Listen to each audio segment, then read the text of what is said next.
D अधीक्षक अभियंता अनिल पवार यांचा घेराव, रस्ता भ्रष्टाचार प्रकरणाची चौकशी करण्याची मागणी। निकृष्ट दर्जाचे रस्ते काम करणारे ठेकेदार व अभियंता यांना कोणाचा आशीर्वाद?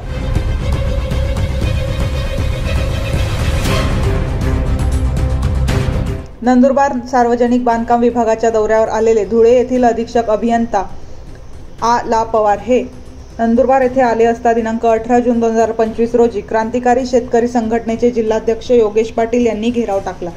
त्यांनी नंदुरबार ते भोणे चाकळे रस्त्याच्या कामातील भ्रष्टाचार व निकृष्ट दर्जाच्या कामाबाबत प्रश्न उपस्थित करत संबंधित ठेकेदाराला ब्लॅकलिस्ट करण्याची मागणी केली।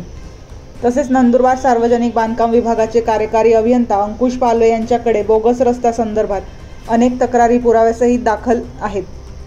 मात्र कार्यकारी अभियंता अंकुश पालवे यांनी कुठलेही ठोस कारवाई न करता संबंधित अधिकाऱ्यांसह ठेकेदारांना वाचवण्याचा प्रयत्न करत असल्याची नंदुरबार जिल्ह्यात जोरदार चर्चा सुरू झाली आहे। या चर्चेला वाचा फुटल्यानंतर महाराष्ट्र प्रदेश काँग्रेस कमिटी झोपडपट्टी सेलच्या वतीने सार्वजनिक बांधकाम विभागाचे प्रवेशद्वार भोणे चाकळे लहान शिंदे रस्ता नळवा गुजर भवानी वेडावत शिरपूर रस्त्यांची चौकशी व्हावी यासाठी आंदोलन देखील छेडण्यात आले होते। या आंदोलनाची दखल न घेतल्यामुळे पुन्हा दिनांक 23 जून 2025 रोजी आंदोलन छेडण्याचा इशारा महाराष्ट्र प्रदेश कमिटी झोपडपट्टी सेलचे उत्तर महाराष्ट्र कार्याध्यक्ष दिलावर शाह यांनी दिला आहे। एकीकडे पुरावे खरे तर दुसरीकडे खोटे अहवाल सादर, मात्र खरी चौकशी कोण करणार अशा गंभीर प्रश्न उपस्थित होत आहे। आता 23 तारखेची आंदोलनाची दखल घेऊन कारवाई नक्कीच होणार का याकडे सर्वसामान्य नागरिकांचे लक्ष लागले आहे।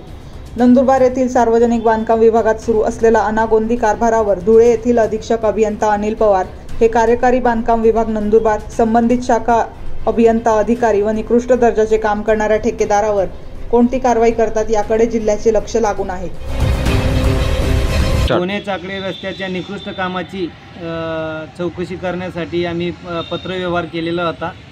त्या कामाची चौकशी न झाल्यामुळे आज रोजी आम्ही अधीक्षक अभियंता आज नंदुरबार दौऱ्यावर आले असता त्यांना आम्ही शेतकरी बांधवांनी घेराव घातला व घेराव घालून त्यांना विचारपूस केली।